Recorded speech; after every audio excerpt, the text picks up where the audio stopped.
Parmi les animés clairement sous-cotés par rapport à leur qualité, on retrouve Lazarus, un seinen sorti cette année, en 2025. Je vais donc déjà commencer par répondre à la question présente dans le titre de la vidéo, je ne sais pas. Lazarus c'est le seul et unique seinen que j'ai regardé cette année, mais ce que je peux vous assurer, c'est que ce truc est un chef-d'œuvre. Et aujourd'hui, on va voir pourquoi. Même pour ceux qui n'ont pas encore regardé, ne vous inquiétez pas, je vais limiter le spoil au maximum, et de toute façon je ne parlerai que des 5 premiers épisodes. Dans ce monde, nous nous situons en 2052, soit 27 ans dans le futur. Enfin, je suis pas sûr que dans 27 ans on puisse faire le trajet Japon-Turquie en 6 heures avec ce genre de truc, mais bon. Avant de vous mettre dans le contexte, à peine j'ai lancé l'animé que je me suis directement dit que l'animation était pépite. On voit de beaux paysages, enfin beaux, bien animés je veux dire, et avec un petit OST vraiment pas mal. Bon, on n'est pas non plus sur une animation à la Demon Slayer, mais croyez-moi qu'après avoir vu le début de la saison 2 de Blue Lock, ça c'est une œuvre d'art à côté.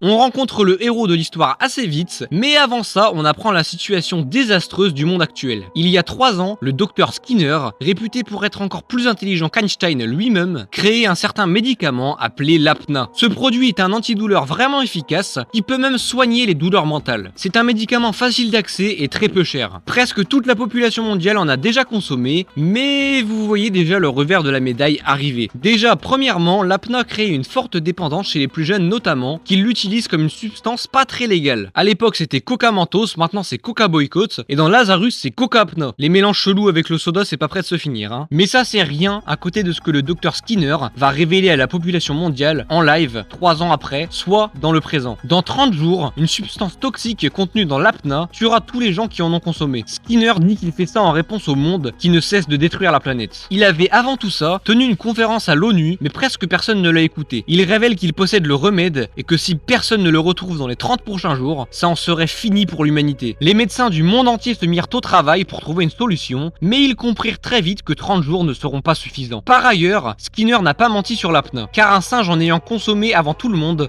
en est déjà mort. L'histoire commence réellement dans une prison hyper sécurisée où on rencontre Axel Gilberto. Un garde lui a demandé de le suivre car une femme étrange voudrait lui parler. Ce fameux Axel, il a 888 ans de prison à purger. Après une demande de recrutement sans réponse, Axel essaie, comme à son habitude, de s'enfuir de la prison. On assiste à une course-poursuite avec de très bonnes animations de combat jusqu'à ce qu'il finisse par s'échapper via un tuyau d'aération qui donne sur le toit. En même pas un épisode, j'étais convaincu que ce mec est un excellent personnage. Revenons au scénario. La mystérieuse femme du nom de Hertz se trouve être à la tête d'un groupe assez spécial qui traque Axel pour le recruter. Je kiffe particulièrement le chara-design des personnages de ce groupe. On y retrouve Doug, Christine, Leland et Elena. Tous ces membres ont des particularités. Après avoir changé de tenue, Axel se fait retrouver et poursuivre par la police. Sauf que le groupe de Hertz le cherche aussi et est bien plus compétent pour l'attraper. Encore une fois, après une course-poursuite vraiment satisfaisante à regarder, Axel rencontre Christine qui réussit à l'approcher et le tase avec son bracelet. Il tombe et se réveille bien plus tard dans le QG du groupe. Il fait connaissance avec les autres et apprend que le groupe s'appelle Lazarus et qu'il en fait désormais partie. Axel essaie de s'échapper, mais cette fois-ci ça ne marche pas. Bon, on déduit assez facilement que la police va pas servir à grand chose et que Lazarus va faire tout le travail tout seul. Tiens d'ailleurs, dites-moi votre membre préféré du groupe en commentaire, parce que perso je sais vraiment pas qui choisir entre Axel et Doug. Le groupe va commencer à faire des recherches de base sur Skinner dans leur QG avant de partir pour leur première mission. Elena, elle, restera très souvent dans le QG parce que si elle est dans le groupe, c'est pour ses capacités de hack très élevées. Autrement dit, pas besoin d'elle sur le terrain. Pour revenir en arrière, vous vous demandez sûrement pourquoi Axel devait faire 888 ans de prison. Eh bien, il donne une explication à Christine. De base, il a pris 3 ans de prison, mais la peine double quand tu essaies de t'évader. Par contre, j'ai fait quelques calculs assez simples et son explication est pas du tout cohérente à sa peine de prison. Je vous laisse mes calculs si ça vous intéresse. Axel et Christine vont prendre part à une fusillade avec des mecs visiblement pas très polis.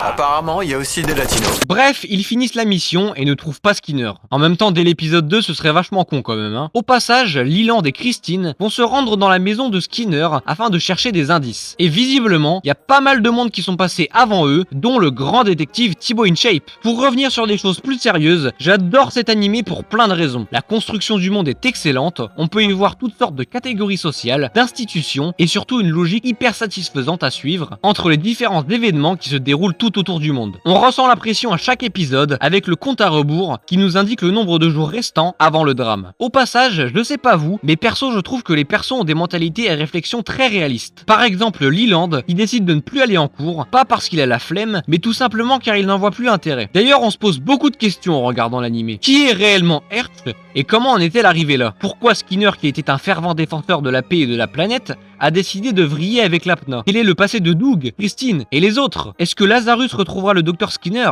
Et encore, j'ai pas tout dit. Pour revenir sur ce dont j'ai déjà parlé, la construction du monde est vraiment réussie. Selon moi, la chose qui le démontre le plus, c'est quand le docteur Skinner affirme une certaine chose à la population durant son discours. Si vous vous sentez incapable de ressentir la moindre douleur, c'est exactement comme si vous étiez mort. Ces paroles révèlent beaucoup de vérité. Et ça, surtout dans un monde où le confort est omniprésent. Aujourd'hui, pour éviter de se battre, les gens scrollent sur TikTok, jouent aux jeux vidéo toute la journée, etc. Mais une fois que c'est fini, c'est encore pire qu'au départ. Skinner fait non pas uniquement une critique de son monde en 2052, mais aussi une critique de la société dans laquelle nous tous, nous vivons actuellement. Mon exemple va peut-être paraître un peu étrange, mais David Goggins, un homme qui a grandi dans des conditions exécrables, est sûrement le mieux placé pour comprendre ces mots. Il était obèse et n'avait même pas le niveau de connaissance d'un enfant de 9 ans, en étant pourtant presque majeur. Il n'avait rien pour lui, mais a su construire sa vie grâce à la souffrance. Il détient désormais de nombreux records du monde et a écrit un livre exceptionnel que vous devriez lire. Bref, je me disperse. Si vous voulez en savoir plus sur ce mec, je vous conseille d'aller voir cette vidéo de Loan LV. Après avoir fini celle-ci, évidemment. Le problème avec cette affirmation, c'est qu'elle prouve l'intelligence et la maturité du docteur Skinner. Alors encore une fois, tout le monde se demande pourquoi a-t-il bien décidé de potentiellement mettre fin à l'humanité comme ça. Les enquêtes sur notre antagoniste sont vraiment hyper captivantes et les personnages qui sont sous son contrôle sont très bien écrits. Pas dans le sens où ils sont intelligents ou quoi que ce soit, mais dans le sens où ils ont les personnalités et compétences parfaites pour rentrer dans le jeu de Skinner. Axel, contrairement à ce qu'on pourrait penser, n'est pas si bête que ça. Bon, si évidemment on met ses 297 tentatives d'évasion de côté. On s'en rend compte assez facilement quand il arrive à trouver une caméra cachée par Skinner à Istanbul. Ah, et je tiens à préciser qu'il a beau être intelligent, à mon avis il se lave pas souvent, parce que premier épisode, il vole une tenue et il a pas changé depuis.